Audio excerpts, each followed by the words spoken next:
warahmatullahi wabarakatuh. Kembali lagi bersama saya Rizky Ramadan. Dan pada kesempatan kali ini saya ingin berbagi ilmu kepada teman-teman semua yang di rumah.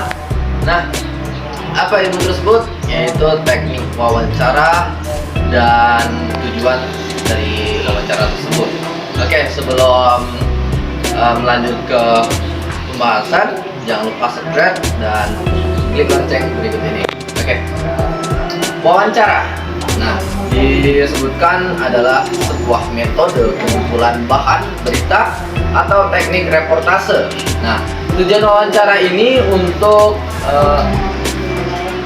mengenal atau menggali informasi, keterangan, data atau tentang sebuah peristiwa ya dari masalah yang telah dikumpulkan atau dari hasil wawancara tersebut. Nah, dan setelah hasil wawancara ini dikumpulkan, nah nantinya akan disusun dalam bentuk karya jurnalistik, yaitu berita, feature atau artikel opini. Dan selanjutnya yaitu teknik wawancara. Nah, tidak ada kiat mutlak dari wawancara jurnalistik. Yang terpenting itu seorang wartawan memiliki cara untuk memenuhi dan menemui dan memancing narasumber untuk berbicara atau bersuara. Tapi secara umum teknik wawancara ini ada meliputi 3 tahap, yaitu yang pertama, nah itu tahap persiapan wawancara. Nah, dalam tahap persiapan wawancara ini ada beberapa bagian. Yang pertama, menentukan topik atau masalahnya. Nah, dan yang kedua, memahami masalah yang ditanyakan. Nah, ini memahami masalah. Nah, apa yang sedang terjadi, nah itu harus dipahami. Nah, selanjutnya menyiapkan pertanyaan. Nah, tidak mungkin seorang wawancara tidak mempunyai bahan pertanyaan. Nah, teman-teman. Oke, dan selanjutnya menentukan dan menghubungi narsum. Nah, sebagai berita yang aktual atau berita yang valid atau berita yang memang benar-benar fakta lah maksudnya itu kan. Nah, itu harus punya narasumber.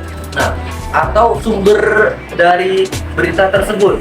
Nah, jadi agar berita itu valid dan tidak hoax. Nah, dan yang tahap kedua yaitu tahap pelaksanaan wawancara, yaitu ada bagian-bagiannya. Yang pertama, datang tepat waktu. Nah, datang tepat waktu agar kita bisa disiplin ya teman-teman. Oke, dan kedua, memperhatikan penampilan, memahami penampilan kita seperti apa.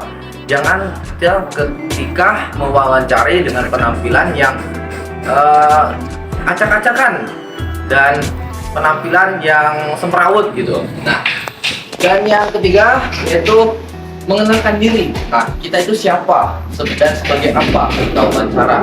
Jangan kita ujuk-ujuk datang nanyakan sesuatu yang memang sensitif seperti itu. Nah, tanpa mengenalkan diri. Nah, oke.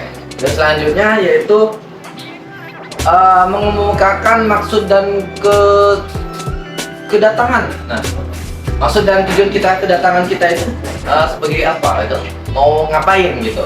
Nah, dan yang kedua, ajukan pertanyaan secara ringkas. Nah, jangan bertele-tele, jangan banyak basa-basi, harus to the point. Menanyakannya itu harus to the point. Apa yang permasalahannya harus to the point, tanpa basa-basi. Karena mengingat waktu yang terbatas. Nah, dan yang terakhir, rekam dan catat. Nah, ini yang sangat penting teman-teman, rekam dan catat. Agar kenapa? Agar nanti kita tidak lupa apa yang dia sampaikan dan apa yang dia katakan nanti. Nah, agar berita itu faktual, nah agar berita itu kuat, nah itu tadi harus ada data yang kita kumpulkan teman-teman. Dan tahap yang ketiga adalah tahap pasca wawancara.